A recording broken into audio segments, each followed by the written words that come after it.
নীতিশ কুমার হয়তো আর মুখ্যমন্ত্রী থাকছেন না। হয়তো কেন বলছি, কারণ থাকছেন না পরিষ্কার, রাজ্যসভার মনোনয়ন জমা দিয়েছেন, সেই ছবি বিহারের মুখ্যমন্ত্রী নীতিশ কুমার। এবারে প্রশ্ন উঠছে, নীতিশ যদি দিল্লি যান তাহলে বিহারের মসনদ যাবে কার হাতে? বিজেপির থেকে বিহারের মুখ্যমন্ত্রী হবে নাকি? অমিত শাহর বক্তব্য রয়েছে, শোনাই।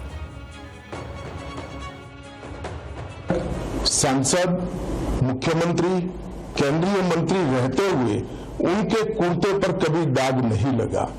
पूरा जीवन भ्रष्टाचार के आरोप लगने बगैर इतना लंबा राजनीतिक सफर शायद ही किसी राजनेता ने तय किया हो जो नीतीश कुमार जी ने किया है। हमेशा नीतीश जी सादगी, शुचिता और सार्वजनिक जीवन के उच्चतम मूल्यों के पक्षधर रहे हैं, जिनका पालन उन्होंने भी किया।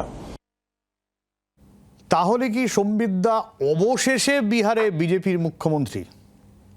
হ্যাঁ, সেটাই স্বাভাবিক, কারণ বিজেপির যে রণনীতি বা কৌশল 2014 পর থেকে আমরা দেখছি, তাতে তাদের যে শরিক দলগুলো, সেই শরিক দলগুলোকে দুর্বল করা এবং সেখানে বিজেপিকে শক্তিশালী করা এবং বিজেপির সরকার গঠন, সেটাই তারা করে এসেছেন। আপনারা যদি দেখেন যে মহারাষ্ট্রে তাই করা হয়েছে, শিবসেনাকে দুভাগ করা হয়েছে, সেখান থেকে শিবসেনার মুখ্যমন্ত্রী করা হয়েছে একনাথ শিন্দেকে। তারপরে নির্বাচনে দেবেন্দ্র ফডনভিসই মুখ্যমন্ত্রী হয়েছেন, সেখানে একনাথ শিন্দেকে উপমুখ্যমন্ত্রী করা হয়েছে। এইটা একটা প্যাটার্ন বিজেপির পক্ষ থেকে, সেটা কিন্তু খুব সুচারুভাবে সেইটাকে তারা ইমপ্লিমেন্ট করে আসছেন এবং বিহারেও তাই। বিহারে আমরা যদি সংখ্যার হিসেবেও দেখি, খুব কম যদি সংখ্যার ফারাক রয়েছে বিজেপি এবং জেডিইউর মধ্যে বিধায়ক সংখ্যার নিরিখে, কিন্তু তবুও তারা নীতিশ কুমারকে একটা জায়গা দিয়েছিল। তারা ঠিক করেছিল যে তিনি মুখ্যমন্ত্রী হিসেবে এই নির্বাচনে গেছেন, তিনি এই নির্বাচন পরিচালনা করেছেন, মুখ্যমন্ত্রী হবে। কিন্তু সময় এসেছে, এবার তাকে সরানো হচ্ছে। একদমই। অনেক ধন্যবাদ সম্বিত দা। আর কি আপডেট রয়েছে এখনো পর্যন্ত বিহার নিয়ে? রাজীব রয়েছেন আমাদের নয়াদিল্লির প্রতিনিধি, সরাসরি রাজীব।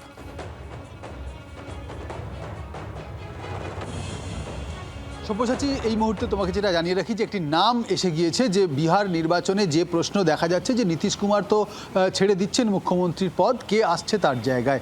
নীতিশ কুমারের ছেলে তিনি নিশান্ত ইতিমধ্যেই জেডিইউ জয়েন করেছেন এবং বিজেপি মুখ্যমন্ত্রীর পদটি পেতে চলেছে। বিজেপির তরফ থেকে সম্রাট চৌধুরীর নাম শোনা যাচ্ছে। আর এক্ষেত্রে আরও একটি নাম এই মুহূর্তে শোনা যাচ্ছে, তা হলো নিত্যানন্দ রায়, যিনি কেন্দ্রীয় মন্ত্রী রয়েছেন, হোম মিনিস্ট্রির প্রতিমন্ত্রী রয়েছেন। এই নিত্যানন্দ রায় বিজেপির অত্যন্ত গুডবুকে থাকা একজন নেতা। সেক্ষেত্রে বিহারের পরবর্তী মুখ্যমন্ত্রী হতে পারেন নিত্যানন্দ রায় অথবা সম্রাট চৌধুরী। তা নিয়ে এখন দিল্লির যে রাজনৈতিক মহল, তারা কিন্তু এই নিয়েই চর্চা করছে। বিহারে বিজেপির মুখ্যমন্ত্রী হচ্ছে এবং সেই মুখ্যমন্ত্রী নিত্যানন্দ রায় অথবা সম্রাট চৌধুরী। সম্রাট চৌধুরী কিছুটা এগিয়ে রয়েছেন, তার কারণ সম্রাট চৌধুরী বিজেপিতে সঙ্গে জেডিইউর সঙ্গে জোট করা এবং তার ফলাফল একটা ভালো জায়গায় নিয়ে যাওয়া এবং নীতিশ কুমারকে রাজি করানো, সবটাই সম্রাট চৌধুরীর যথেষ্ট ভূমিকা রয়েছে। নীতিশ কুমার, যিনি 10 বছর পর 10 বার মুখ্যমন্ত্রী হওয়ার পরেও তিনি ইস্তফা দিতে রাজি হয়েছেন, তিনি রাজ্যসভায় যেতে রাজি হয়েছেন, আর এই সবটাই করিয়েছেন কিন্তু সম্রাট চৌধুরী। আর নিত্যানন্দ রায়ের বিজেপির সাংগঠনিক ভালো নেতা, তাই বিজেপির তরফ থেকে এখনো দুটি নাম সামনে এসেছে। অনেক ধন্যবাদ রাজীব।